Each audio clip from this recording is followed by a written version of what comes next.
Boa noite a todos, né? As Bodetes, amigos e participantes da nossa reunião, né? É uma alegria imensa ter vocês aqui para mais um encontro especial da Bodetes Brasil, dentro da nossa campanha Outubro Rosa. Ontem nós tivemos um bate-papo com a Carol Faleiros, hoje seguimos com um tema essencial para todos nós. A prevenção pode mudar a sua história. O nosso objetivo é levar a informação acessível, tirar dúvidas e, principalmente, despertar a consciência sobre a importância de cuidar da saúde da mulher. Antes de começarmos a ter o bate-papo com o doutor, eu gostaria que todos mantivessem os microfones fechados, né? Para que, durante a fala do doutor Eduardo, nós possamos ouvir com mais clareza, sem ter ruído.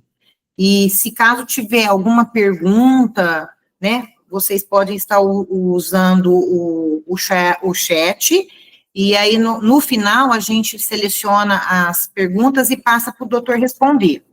Quem quiser pode abrir aí a câmera, é bom ver o rostinho de todo mundo, e no final nós vamos fazer um registro especial, né, a foto oficial da Bodetes Brasil Outubro Rosa, né, e aí vocês fiquem até o final para a gente estar registrando esse momento. E antes de apresentar o doutor Eduardo, eu gostaria de convidar todas vocês também para parabenizar o doutor Eduardo, porque ele é médico ginecologista, e hoje é o dia do médico ginecologista. Parabéns, doutor, que Deus abençoe, o senhor continue muito tempo cuidando dessa mulherada aí. Amém, amém. E assim, hoje a Bodetes Brasil, ela tem a alegria de receber um profissional que dedica sua vida à saúde e o bem-estar das mulheres, doutor Eduardo Cardoso da Rosa. Ele é ginecologista e obstetra. O doutor Eduardo é formado pela Universidade Federal de Uberlândia, com residência em ginecologia e obstetrícia no Hospital de Clínicas da mesma universidade. É especialista em ginecologia e obstetrícia pela Sociedade Brasileira de Ginecologia e Obstetrícia e em ultrassonografia pela Sociedade Brasileira de Radiologia. Foi chefe de residência médica em Ribeirão Preto, de 93 a 98, e professor de ultrassom entre 92 e 2000, além de possuir certificações em cirurgia e estética íntima feminina. Essa é a minha parte preferida do filme. Participa anualmente da cidade, um renomado programa de atualização em ginecologia e obstetrícia, mantendo-se sempre conectado ao que há de mais atual em saúde da mulher. Hoje ele vem compartilhar conosco o tema A Prevenção Pode Mudar a Sua História, trazendo informação médica essencial e acessível para todas nós. Doutor Eduardo, seja muito bem-vindo. É uma honra tê-lo conosco nesta noite dedicada à conscientização e ao cuidado feminino. A palavra é toda sua. Ok, Tânia, muito obrigado pela apresentação. É um prazer estar com vocês aqui. Achei a iniciativa muito positiva de um clube, né, e está ampliando cada vez mais. E essas reuniões são muito importantes, como vocês estão falando, para prevenção, para levantar dúvidas, para poder fazer um lembrete do que é mais importante na vida da gente, que é a saúde. Isso é fundamental, né? Se a gente não tiver saúde, nada vale a pena. E aproveitando Outubro Rosa, e nós estamos no finalzinho, né? O estertor do mês de Outubro Rosa, a importância que é lembrar dessa situação que é o câncer de mama. É uma situação tão importante, gente, que mais de 2 milhões de pessoas no mundo são acometidas pela doença. Falar de números, às vezes, é importante porque a gente ressalta como acontece esse problema ao nosso redor. E por mais que a gente saiba disso, a gente só vai se dar conta quando algum parente próximo, algum amigo próximo, se encontra diante dessa triste realidade. Então, é muito importante a prevenção, o diagnóstico precoce. É exatamente isso que a gente vai acabar abordando com mais critério essa noite. Quero chamar a atenção, 73 mil casos novos por ano no Brasil. Então, isso é um alerta para nós. E quando a gente fala de prevenção, gente, eu falo aqui muito no consultório, a prevenção, primeiro e mais importante, é o autoexame da mama.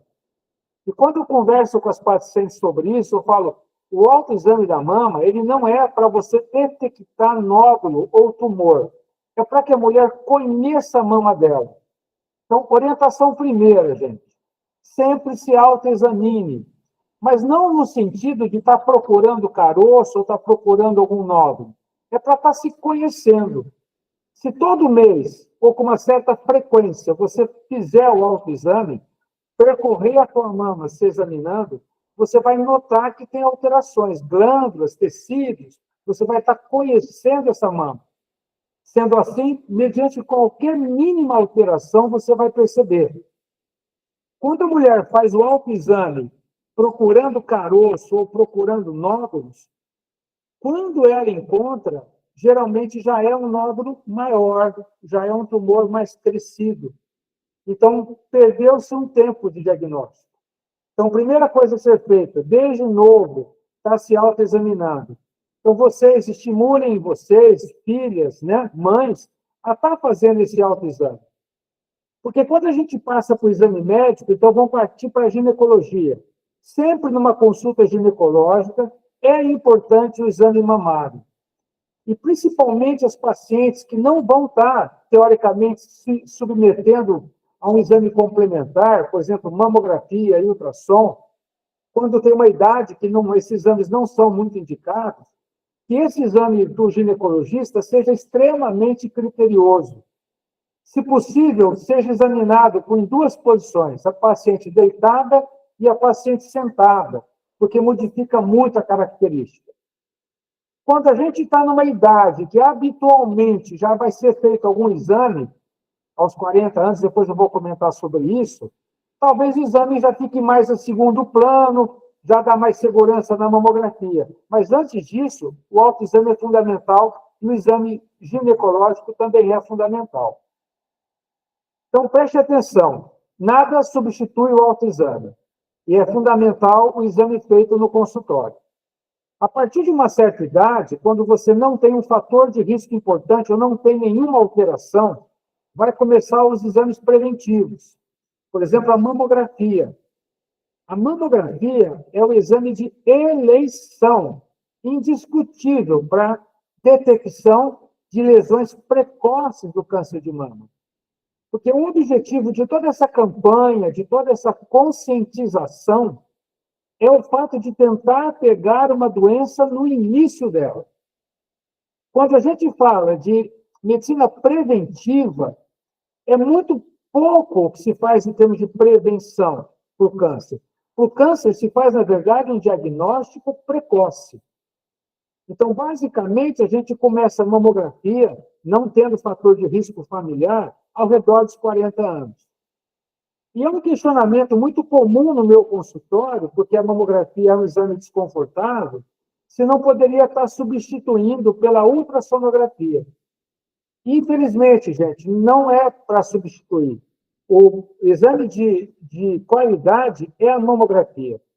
A ultrassonografia, ela pode ser necessária para se complementar uma mamografia.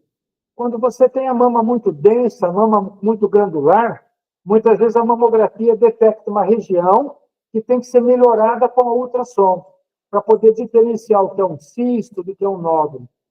Então, repetindo, o ultrassom não substitui, infelizmente, a mamografia. A mamografia seria o exame de eleição, marco zero. Tão bom ou melhor até que a mamografia, a gente pode falar da ressonância magnética. Mas é um exame muito mais chato, muito mais caro, muito mais complicado de estar se fazendo do que a mamografia. Por isso, a gente retoma a necessidade da mamografia na detecção precoce. Quando a gente fala de detecção dentro de uma cronologia, dentro de um intervalo correto, a gente vai falar assim, ó, dos 40 aos 50 anos, mamografia a cada 2 anos. A partir de 50 anos, mamografia anual. Por que é isso? Porque, na verdade, quando a gente vai verificar a incidência do câncer de mama, ele começa a aumentar a incidência a partir dos 40 anos. E essa incidência vai aumentando, 40, 50, 60, 70. Então, assim, a mulher de 70 anos tem mais risco de ter um câncer do que a mulher de 40. Mas tem um detalhe, o câncer na mulher de 40 costuma ser mais agressivo. Então, quanto mais jovem a mulher, mais importante que o diagnóstico seja precoce. Quando você tem histórico familiar, por exemplo, uma mãe com câncer de mama, é um fator muito importante. Tanto que a mãe, quando tem câncer de mama aos 40 anos, a filha deve começar a fazer a mamografia 10 anos antes, aos 30 anos. Porque realmente ter um fator familiar realmente é um fator importante no aparecimento do câncer. Então, fica um lembrete. Fatores importantes para o câncer de mama. Primeiro fator, genético. Ter na família alguém com câncer de mama. Isso não deve ser um fator que assuste, ou que cause temor, ou que afaste o paciente. Muito pelo contrário. O importante é ter um diagnóstico precoce. Diagnóstico precoce é um tratamento suave, leve e geralmente resolutivo para o paciente. Tanto que a gente nota nas estatísticas mundiais, a Organização Mundial de Saúde, que houve um aumento do diagnóstico do câncer de mama. Mas, tão importante quanto isso, houve um aumento muito maior da sobrevida das pacientes com câncer. Porque, na verdade, está se fazendo mais diagnóstico e está se fazendo mais diagnóstico precoce. Vamos bater nisso. O importante é descobrir cedo. E aí a gente volta no exame. Paciente com 40 anos, que tem mãe, tem que estar fazendo mamografia. Pacientes jovens, que têm antecedentes na família, tem que estar fazendo exame também. Porque existe um medo muito grande, e às vezes a gente vê na mídia social, você vê no YouTube, você vê no Instagram, alguns comentários como assim, a mamografia aumenta risco de câncer. Não é verdade, gente. A mamografia, há décadas é realizada, os trabalhos de radiação da mamografia são muito bem documentados, é um exame seguro. É claro que não vai se fazer mamografia mensalmente durante anos, é um absurdo, mas dentro do protocolo que a Organização Mundial de Saúde, que a Anvisa, que todos os sistemas de saúde preconizam, é um exame extremamente seguro e necessário de estar fazendo. Nós temos um país que tem um programa público de investigação muito positivo. A gente tem que dar valor naquilo que a gente tem nesse país, quando a gente tem alguma coisa boa, que é a prevenção, que é a mamografia pelo SUS. Então, temos que nos conscientizar nossos familiares. Detecção precoce. Fatores de risco, eu falei. Primeiro fator, herança familiar. Segundo, obesidade. Obesidade é fator de risco, porque altera os níveis hormonais aí, facilitando o desencadeamento de processos inflamatórios e estimulando o aparecimento de regiões malignas, uma delas o câncer de mama. Então, obesidade, tabagismo, sedentarismo. Outro aspecto importante, o álcool. Alimentos que são inflamatórios também são relacionados com o aparecimento de câncer de mama. Então, é interessante que a gente observe isso. Fatores hormonais, muito discutido aqui no consultório, grande preocupação das pacientes que acometem a idade do climatério, da menopausa, se o tratamento hormonal pode estimular o câncer de mama ou não. Vamos lá. A gente sempre tem que individualizar o tratamento hormonal. Temos que individualizar cada caso, observando sempre o risco, o benefício do tratamento. Quando você tem um tratamento correto, adequado, fisiológico no tratamento hormonal, a segurança do tratamento hormonal não vai aumentar a chance do risco aumentar o câncer de mama. Só que hormônios, gente, estimulam células boas e células ruins. Uma paciente com qualquer neoplasia, estamos falando do câncer de mama, que foi estimulada com hormônios, pode aumentar ou pode estimular o crescimento do câncer. Dá para entender isso, Tânia? Como é que está o entendimento? Tudo certo?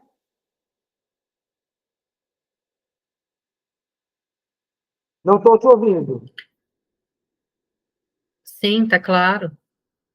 Vocês têm alguma dúvida em relação a isso? Não, tá ótimo. Tá ótimo. Então, Depois a gente abre uma pergunta, ainda outra vez. Então é o seguinte, o tratamento hormonal, então, ele seria uma preocupação como estimulante do câncer de mama? Não. Claro que em pacientes corretamente indicadas e pacientes corretamente examinadas.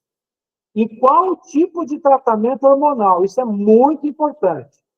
Nós estamos vivendo um momento em que está havendo assim, um boom dos tratamentos hormonais, com uma agressividade muito alta, com níveis hormonais muito altos. Isso pode estimular qualquer tipo de célula maligna e estimular o crescimento a ponto desse processo ter uma lentidão e, de repente, ele se tornar mais agressivo. Então, é muito importante que a gente determine o indivíduo que vai tratar, a maneira como vai tratar e se realmente não tem nenhuma contraindicação. Porque quando nós falamos nessa idade dos 40, 50, 60 anos, nós estamos falando de mulheres que estão passando por um processo de alteração hormonal. Faz uma queda importante da qualidade de vida. A fase reprodutiva, quando ela está se transformando para a menopausa, o processo, o momento chamado climatério. Então, o climatério é a fase de transição de um estado de funcionamento ovariano para um estado de latência ovariana. Essa fase é muito difícil para a mulher, porque ela é como se ela vivesse a adolescência novamente. Então, irritabilidade, cansaço, perda de humor, perda de cognitividade, acontece ao redor dos 45, 50 anos. Aonde essa mulher ela vai se beneficiar demais com o tratamento hormonal. Mas, para isso, ela tem que estar segura em relação aos fatores de risco dela. E o maior fator de risco, que a gente entende, o câncer de mama, o câncer mais predominante na mulher, ele é obrigatório que a gente tenha muita segurança que ela não tem esse câncer, para não estar estimulando. Então, é duas coisas, como eu estou repetindo. A não estimulação e o não aparecimento do câncer de mama. Quando a gente fala em questões hormonais, a gente vai tocar no assunto que gera interesse, a gente comentou no começo, da questão da sexualidade, da questão da disposição. Isso é fundamental no tratamento hormonal. Mas é fundamental a segurança em relação ao câncer de mama. Então, assim, que fique claro, exame preventivo, mamografia. Exame complementar, muitas vezes necessitário, ultrassonografia. Eu vou abrir um adendo da ultrassonografia, porque, assim, antes dos 40 anos, quando a mama é muito densa e a paciente está apresentando algum desconforto ou alguma alteração como nodulação, muitas vezes a gente vai fazer primeiro a ultrassonografia, porque essa paciente apresenta uma mama densa, uma nodulação suspeita. Então, neste caso, a ultrassonografia fica um exame interessante para estar se fazendo. É menos doloroso e ele é seguro para pacientes mais jovens. Mas a partir de 40, se inicia novamente, como eu disse, a mamografia. Certo? Tratamento do câncer de mama. Caiu a imagem, então eu sei o ponto que eu estava. A gente estava começando a falar de tratamento do câncer. Então, qual que é a importância do diagnóstico precoce? O diagnóstico precoce é para se fazer uma cirurgia conservadora. Quando você tem um diagnóstico recente que não vai encontrar linfonodos são cadeias de células que protegem a mama. Se elas não são acometidas, a cirurgia ela é conservadora. É feita uma quadrantectomia, tira apenas uma parte do tecido mamário. Esteticamente, não compromete a mama, não altera a paciente, o tratamento é conservador, a recuperação é rápida, o tratamento é curativo. É que, infelizmente, a gente tem que também dizer que não é a característica do câncer de mama. Às vezes eu tenho um câncer menos agressivo, um câncer mais agressivo.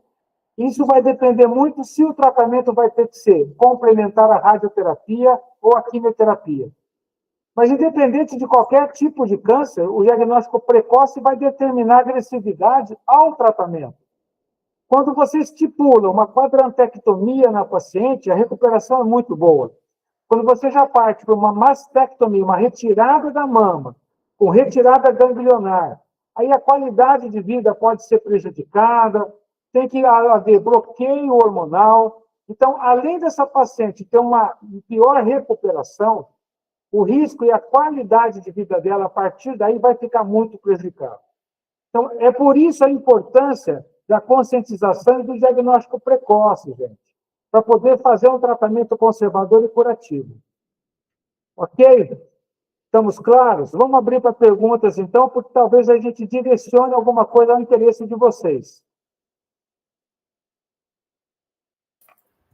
Meninas, está aberta para questões, dúvidas, colocações que vocês queiram falar com o doutor.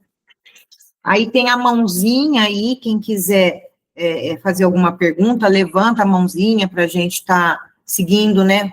Tendo uma sequência aqui de perguntas. Agora é com vocês. Alguma de vocês tem alguma dúvida? Alguma questão? A Tatiana levantou a mão. Pode falar, Tatiana. Para variar, né, Tânia? Eu. Boa noite, meninas. Boa noite, doutor. Boa noite, vi que tem um cunhado também. Eu estou falando de São Paulo. Aqui tá um frio lascado. Não dá nem para pensar em uma cervejinha. Doutor, rapidinho. Hoje eu já sigo um protocolo de exames anuais, né? Mas até o ano passado eu fazia cada 6 meses e o trio. Mamografia, a ressonância e a ultrassom. Isso, exatamente. Por conta de um nódulo que eu precisei biopsiar em 2022 e tinha uma suspeita, meu BIHARD chegou a 4, né? E hoje estamos em 3, tá ótimo, tô bem feliz. E foi diagnosticado como um fibroadenoma, uma coisa assim. E aí eu faço um acompanhamento tanto com uma médica ginecologista quanto com um mastologista, né? Eu faço, agora já estou no anual, então recentemente passei novamente nos dois.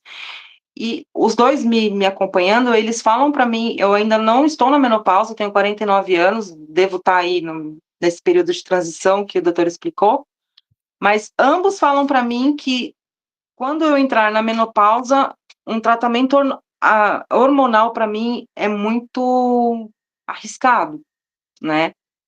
Por conta de outras situações, por exemplo, por conta de um mioma, a gente cogita, inclusive, em fazer retirada de útero e ovário para estancar os dois, assim, segurar as duas situações. Eu sou filha de a minha mãe teve câncer de mama, eu tenho histórico na família, né? E eles falam para mim que um tratamento hormonal, para mim, precisa ser, assim, muito, muito, muito bem estudado por conta de eventuais sintomas que eu possa ter, né? Aí eu tenho uma pergunta que eu nunca consigo uma resposta. Será que eu vou poder fazer um tratamento hormonal caso eu precise? Não precise retirar o útero e o ovário, enfim, e quando entrar na menopausa, eu sempre tenho essa dúvida e eu não consigo uma resposta deles assim. Sim. Olha, eu acho que a preocupação que eles têm com você, eu acho que ela é bem coerente, a preocupação. Mas nós estamos projetando isso para um futuro, né? Então, é algo que vai ser estabelecido mais para frente. Uma paciente que tem um histórico de risco de câncer de mama, mas que em si não tem o câncer de mama, e o fibroadenoma não é o câncer de mama, ele não é também um fator estimulante ao câncer de mama, não teria contraindicação a uma reposição hormonal fisiológica. Hoje você tem os tratamentos hormonais bioidênticos que são muito seguros em relação ao tratamento. Porque aí você tem que pesar muito a qualidade de vida sua. Porque você pode ter uma menopausa, vamos lá, gente, com poucos sintomas, uma menopausa leve, ou uma menopausa extremamente sintomática, com muitas perdas funcionais. Como eu disse, até uma perda cognitiva, emocional, afetiva, física. Então, aí tem que pesar realmente um tratamento fisiológico com qualidade. Então, é Tatiana, né? Eu não me Isso. preocuparia tanto com o futuro, eu me preocuparia com o presente. Quanto mais saudável for a tua vida nesse momento, mais suave você vai entrar nesse período da menopausa. E se você tiver um bom segmento mamário, não vai haver contraindicação para um tratamento hormonal fisiológico, bioidêntico. Muito tranquilo. Não quer dizer com isso, preste atenção, gente. Quem usa hormônio pode ter câncer de mama, assim como quem não usa. Geralmente, olha que interessante, os pacientes que fazem tratamento com controle hormonal são pacientes que estão cada vez mais ligados na prevenção, no diagnóstico, no exame. Então, continua na mesma coisa. Porque quem tem câncer de mama avançado, por exemplo, se você tivesse um câncer de mama, além de não poder usar hormônio, teria que bloquear os teus hormônios. Então, é um contrassenso. Então, a gente tem que ter o quê? Ciência e bom senso. Se eu não tenho um câncer em evolução, eu não tenho por que ter medo de uma reposição fisiológica, necessária, respeitando a sua individualidade. Porque nós não podemos colocar a menopausa como se fosse um lugar para todo mundo. Não, é muito variável de pessoa para pessoa. Os sintomas são variáveis. Então, isso é muito importante que a gente individualize, tá, Tatiana? Então, não se preocupe tanto com o futuro, cuide muito do presente, alimentação, atividade física, que isso prolonga a tua vida hormonal. Isso eu acho que é uma questão interessante para todo mundo. Tá certo, doutor. Muito obrigada. Obrigada. Mais alguém gostaria de fazer alguma colocação, alguma pergunta? Eu tenho uma. Pode falar. O estresse e as emoções, elas podem influenciar a saúde ginecológica da mulher? Olha, isso tem trabalhos inúmeros no mundo inteiro, mostrando assim, ó, conflitos, né? Infelizmente, é muito comum, assim, a mulher ao redor dos 45, 50 anos, filho começa a estar dirigindo, acidente, uma perda grave na família. Então, perde um filho no acidente, uma separação, uma perda de poder aquisitivo. Isso está muito relacionado como gatilho do aparecimento do câncer de mama. Então, é muito importante cuidar da saúde mental das mulheres nessa fase de climatério e menopausa, porque a emoção, ela é um gatilho importante. O meu conceito do câncer, ele está no nosso código genético. Quais são os gatilhos que poderiam desencadear este processo maligno? Um deles é, sem dúvida nenhuma, emoções, conflitos mal resolvidos.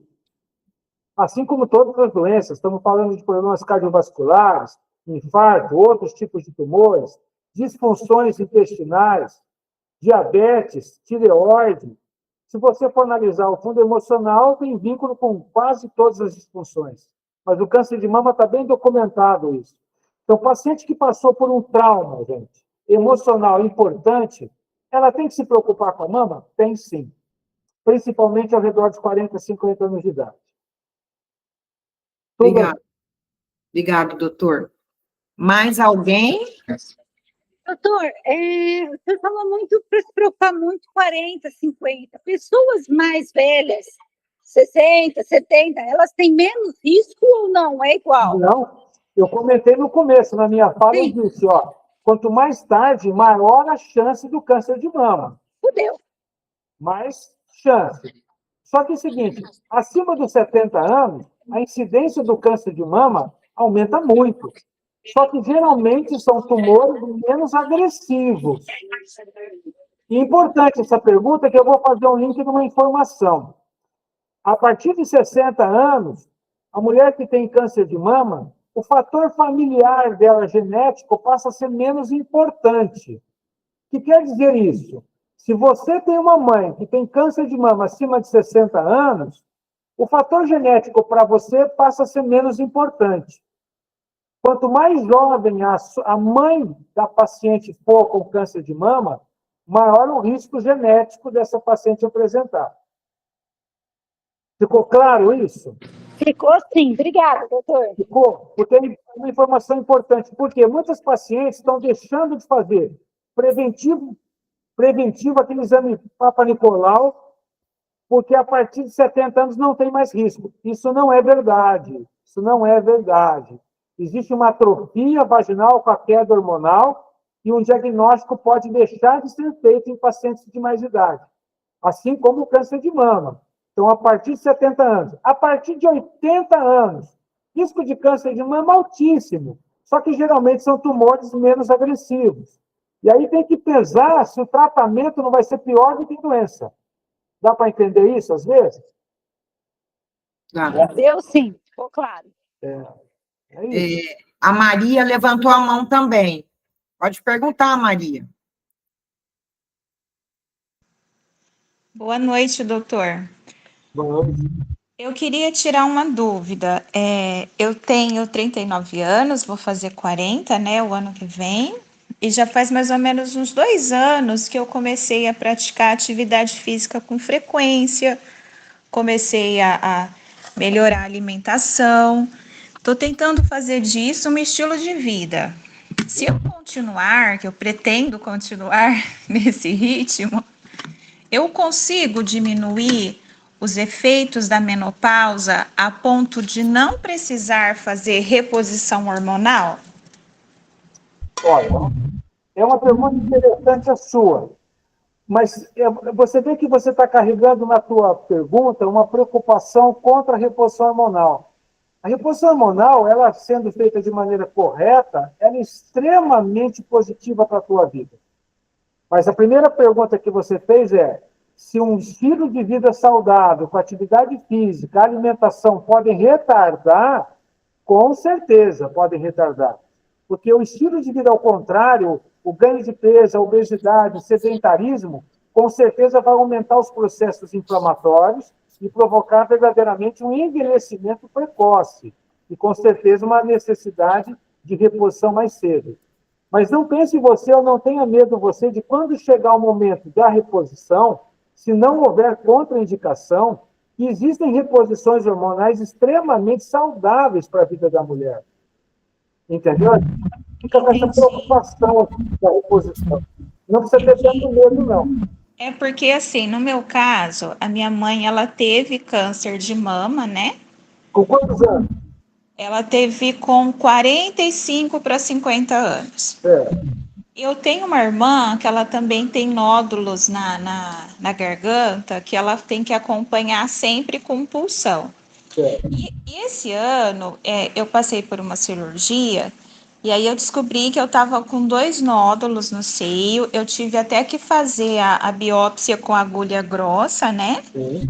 Mas constou que não eram malignos.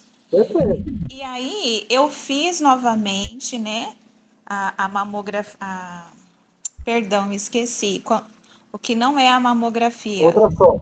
Isso, ultrassom. E aí, após 6 meses, que eu fiz agora no finalzinho de outubro, já tinha aparecido mais 2. Então, nesse intervalo, eu tô com 4 nódulos, mas assim, o mastologista, ele disse assim, que eu poderia ficar tranquila, que esses 2 últimos que apareceram nem precisaria fazer biópsia, porque eles não tinham característica nenhuma de ser algo maligno. E aí eu fico um pouco preocupada, porque eu escuto muito se falar que a reposição hormonal, quando precisa se fazer, pode desencadear, né, algumas questões, assim, para quem já tem um quadro, né? Eu acabo me vendo nesse quadro, assim, de preocupação. Então, eu ouvi também algumas pessoas falarem, não médicos, né, pessoas leigas, que se for possível chegar na menopausa sem realizar a reposição, neste caso, seria melhor para a saúde, por isso que eu perguntei, né? Então você vê que essa é uma discussão praticamente universal, né? E que algumas pessoas vão adotar atitudes mais conservadoras e outras pessoas vão tomar atitudes mais individualizadas, que é a atitude que eu acho mais correta. A gente tem que individualizar e não generalizar essa situação.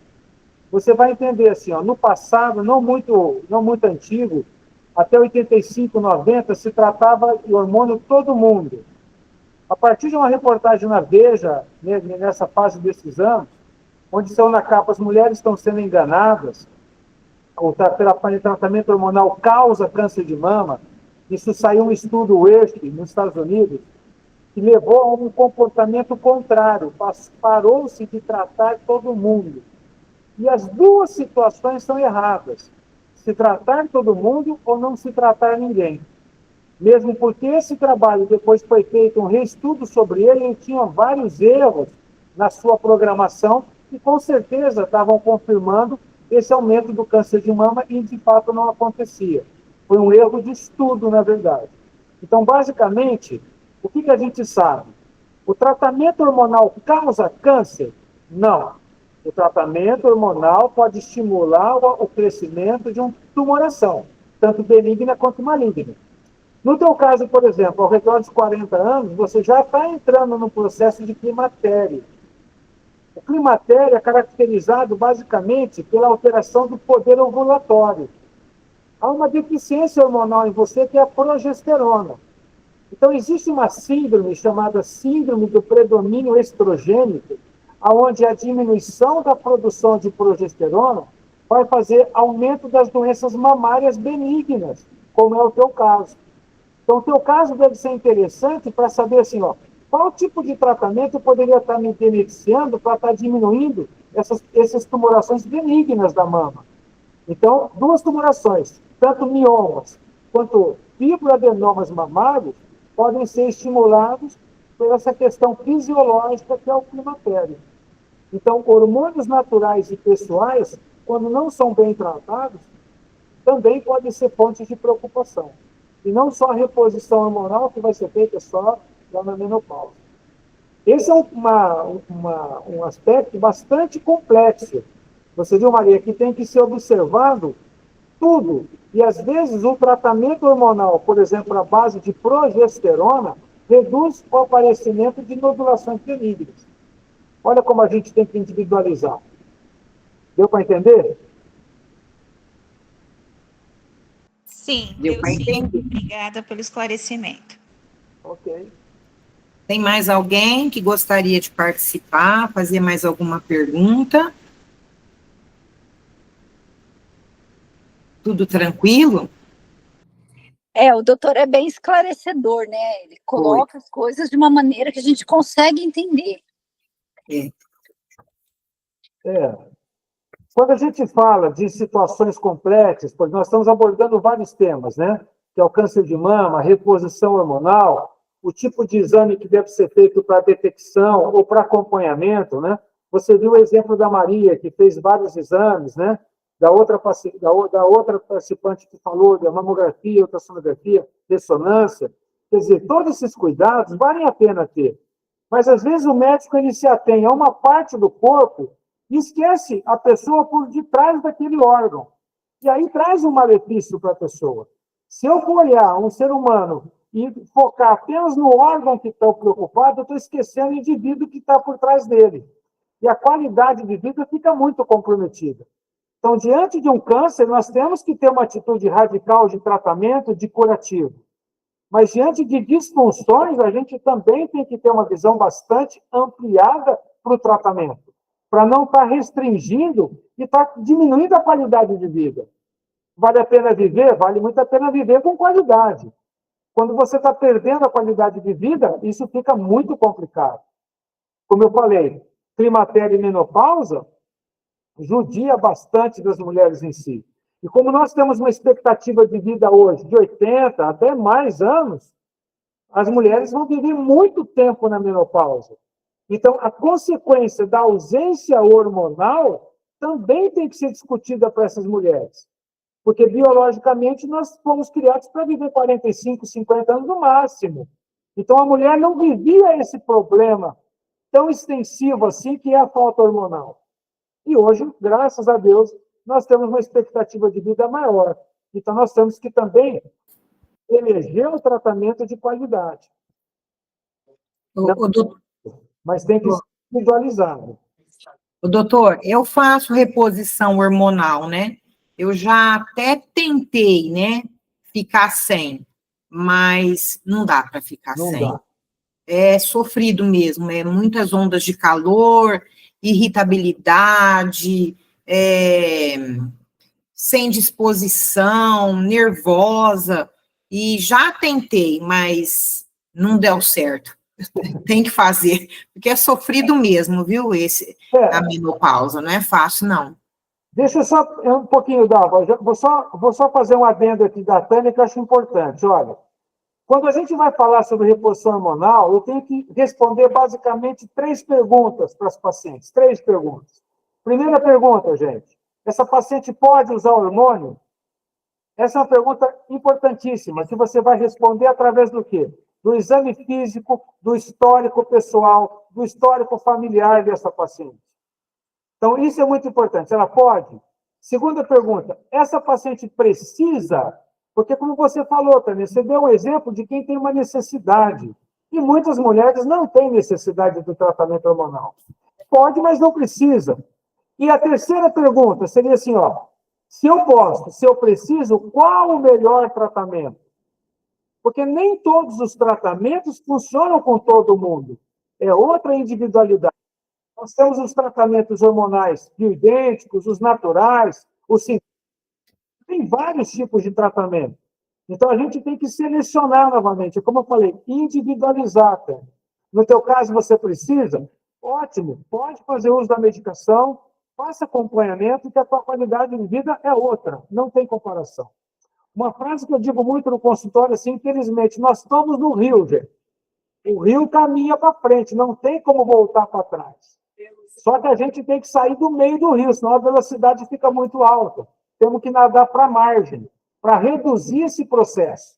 Nós não conseguimos voltar atrás, mas nós temos que ir de uma maneira mais lenta, mais saudável. Aí vale a pena. A Dalva tinha uma dúvida? Sim. Oi, meninas. Oi, Ribeirão. Saudade de vocês. Saudade também, Dalvinha. Doutor, eu entrei no climatério com 39 anos. Aí já não tinha mais menstruação, não tinha mais nada, né? Então, continuei fazendo os exames e ainda não estava na menopausa, estava só no climatério. Quando chegou nos 50, aí eu entrei na menopausa. Aí a minha doutora me deu o remédio, o hormônio, que era caro pra caramba, mas não vou lembrar o nome dele. E ela falou para mim, vai tomar durante 5 anos e chega. Tá bom, então durante 5 anos eu tomei, fiquei legal, ficou tudo belezinha. Aí terminou em 55, né? Com 55 parei, e daí eu senti que eu fui decaindo, não sei se é essa palavra, fui... Minando. Hã? Minando. Acho que é isso. Não tinha mais, o meu libido não estava mais folgoso, foi diminuindo. Agora passei dos 60, faz tempo, mas já passei. Então, eu queria saber se eu não posso tomar alguma coisa para poder dar uma animada no libido, né? Ou usar algum gel, alguma coisa, se nessa minha idade eu posso tomar, né? Que eu tô com 67. Então, se eu posso tomar alguma coisa para dar um up, porque tá ficando ruim aqui, hein, doutor? Ficando sério por aqui. Muito bem, Dalva, muito bem. Ó, uma pergunta muito boa, porque assim, você tocou num assunto que é espetacular. Que assim, ó, mesmo pacientes que têm contraindicação ao tratamento hormonal, existem muitas substâncias para que a gente atenue sintomas. Por exemplo, o calor tem tratamento não hormonal natural para calor. Lubrificação vaginal tem tratamento não hormonal que melhora demais a lubrificação. Hoje nós temos o laser, a gente faz laser aqui já há mais de 7 anos. O tratamento de laser vaginal para rejuvenescimento é maravilhoso. E esse tratamento do laser, aqui a gente chama de Mona Lisa Touch, vocês devem conhecer, é um tratamento que foi criado para pacientes com contraindicação ao tratamento hormonal. Pacientes que têm câncer de mama, fazendo bloqueio hormonal, que a vagina fica realmente extremamente envelhecida e que ela recupera completamente com o laser. Então, olha só, existem vários tratamentos dependendo do teu sintoma. desânimo, diminuição do desejo, lubrificação vaginal, ressecamento da pele. Chega, pelo amor. Dá para individualizar. Então, a notícia que eu acho que é muito positiva, que mediante uma contraindicação, a Maria lá, que estava com medo da reposição hormonal, na contraindicação ou no medo, você tem um arsenal enorme de tratamento que foge do tratamento hormonal. Então, há sim possibilidades, Dalva. Elege os teus sintomas, defina o que mais te incomoda e leva ao teu médico, que tem tratamento. Então, eu acho que eu preciso de mudar de gineco. Então, acho que é esse daí o negócio, porque tá muito parado, tá muito parado. Não, é isso, não, é isso, não, é isso, não tem nada, não tem nada. Não. Me mandou usar uma pomadinha, um creme e uma pirulazinha que a gente introduz. Então, Eu não vejo melhor, isso já faz tempo. E daí tá meio estranho. O negócio aqui, o ninho aqui tá meio estranho. então, Dalva, procura realmente uma segunda opinião. Vou fazer Porque, isso. assim, ó, é muito interessante e tem um arsenal é gigante para tratamento, sem ser o tratamento hormonal. E preste atenção, gente, apesar de não ser habitual se iniciar um tratamento hormonal acima de 60 anos, também não é impossível. Eu tenho pacientes no consultório acima de 65 anos com tratamentos hormonais específicos, mais suaves e que mantêm o padrão de vida e a qualidade. Então, além de você poder individualizar o tratamento hormonal, como eu disse, os outros tratamentos que podem trazer benefício também. Então, não aceite ficar nessa situação assim. Procure ajuda. Tá. Ok? Ninguém merece. Obrigado. Ninguém merece, né, Taninha? Pelo amor de Ninguém merece. Dalva? Meninas, mais alguém gostaria de fazer alguma pergunta, alguma colocação? Podemos encerrar, então? Nós já vamos marcar consulta com o doutor Eduardo, consulta online. É, fazer consulta online, doutor. Não, nós vamos tudo de moto para lá. Vamos de moto para o Moarão fazer consulta. O meu doutor está aqui, não sei se ele já saiu daí da live. O doutor Vades está aí, ele que cuida aí dos meus hormônios. Olha aí, ó, o Vades aí, ó. O Vades está perto de vocês aí. Então, vamos fazer o encerramento, meninas? Tá, muito obrigada. Doutor, foi bem esclarecedor. Muito obrigada. Imagina, Dalva. Que bom, que bom. Fico feliz. E eu vou marcar uma consulta lá em Umarama. Eu só fiquei quietinha, viu, Tânia? Deixei as meninas falar que eu vou lá. Tá certo. Doutor Eduardo, em nome de todas as Bodetes Brasil e de todas as meninas aí que estão aqui com a gente, e também tem um mocinho aí, né? Agradeço muito, né, essa conversa tão rica, e por dedicar esse tempo e levar informação e cuidado para tantas mulheres, né? A contribuição foi maravilhosa aqui para a gente. Nossa, muita coisa, assim, dúvida, que pelo menos, né, eu tinha, foi muito esclarecedor, e acredito que para as meninas também, né? Eu acho, Tânia, que mais importante do que a gente está, eu espero assim, que eu não tenha tirado dúvidas, que eu tenha colocado questões para vocês. Isso. E vocês vão discutir com o médico de vocês, isso que é importante. Que, na verdade, eu não tenha tirado, que eu tenha acrescentado dúvidas, que eu levante questionamentos, que vocês possam se sentir mais seguras ao estar tratando, ao estar discutindo. Existem vários caminhos, várias opiniões, mas você sempre tem aquilo que ninguém é leigo, você sempre tem um critério de eleição. Nós não podemos radicalizar. Ciência tem que andar com bom senso. Então, se isso levantou questões, eu estou extremamente satisfeito. E sempre assim, a prevenção, ela não é apenas um exame, né? É um gesto também de amor com você mesma, né? Cuidar da saúde, cuidar da nossa história, da nossa vida, né? Não interrompendo, mas assim, ó, tem uma frase que é muito importante. Quem ama, se cuida. Quem ama, se cuida. Se cuida para não dar trabalho aos que ela ama. Então, se cuidar não é um ato de egoísmo, muito pelo contrário. é um ato de cuidado com as pessoas que vivem com você. Então, é obrigatório. É um ato Então, de amor, é isso mesmo. E assim, obrigado a todos, né, que estiveram conosco aqui ontem e hoje, né, nessas 2 noites especiais aí do nosso Outubro Rosa. Foi uma alegria muito grande compartilhar esses 2 momentos aí com todos vocês. E agora... Oi? Só um minutinho aí, que a gente tem um depoimento aqui paralelo de quem ouviu a live. Ah, o fofinho!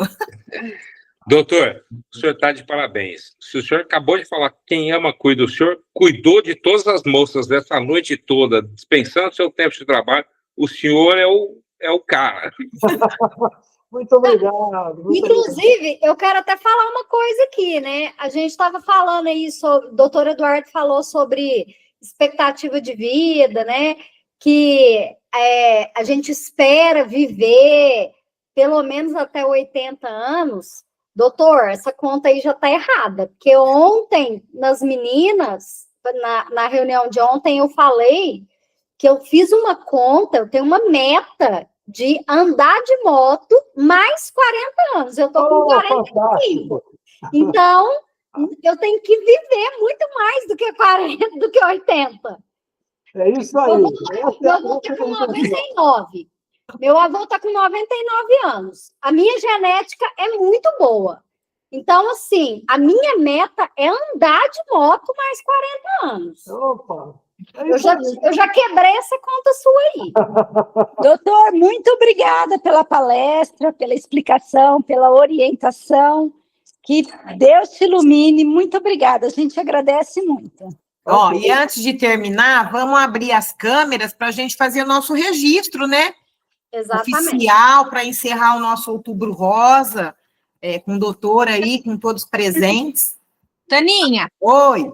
Quero dar parabéns para você fazer essa campanha. Ontem eu não pude assistir a de ontem, porque eu fui à igreja, não posso faltar. Então tá desculpada. É isso. E daí, assisti dele hoje, acho que foi a Carol que me ajudou a poder falar e agradecer mais uma vez ao doutor e que você faça de novo isso, Taninha, porque daqui para frente nós vamos botar muito mais dúvida na cabeça e a gente precisa de uma pessoa que se ama e que ama a gente, né? Porque ele cuida de nós, então ele nos ama. Né? Vai depender da disponibilidade do doutor, né? Se o doutor estiver disponível, a gente pode estar falando de outros assuntos aí.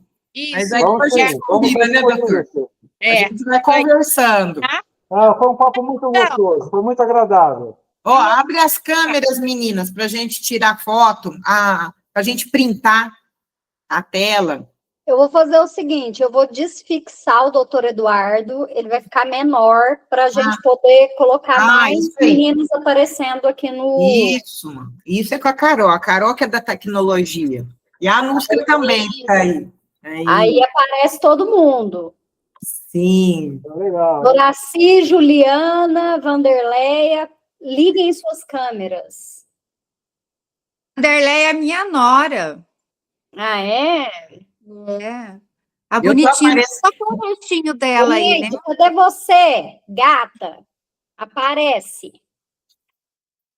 Quem que tá faltando abrir? Eu só tô vendo você, eu e a Jeane. A Orieide tá sumidinha aqui, ó. A Orieide, ela tá lá na loja. Às vezes ela... Hoje tá tendo evento lá. Ah, entendi. Então... Quem vai fazer o print, faz aí, gente. Porque Meninas, eu estou gravando a tela. O que vocês acham aí de fazer um movimento para sair aí, que vai sair um vídeo, não uma imagem? Acho legal. Então, vamos lá. 1, 2, 3, olha lá. Uhul! Uhul! Obrigado, doutor! Obrigada. Gente, muito bom estar com vocês. Obrigada, bom. Muita saúde, muita paz. Beijo, doutor. Obrigado. Boa noite, meninas. Vai ficar gravado. Depois eu mando para o doutor. Até mais. Obrigada, gente. Amém. Tchau. Tchau, meninas. Tchau. Obrigada pela participação, viu?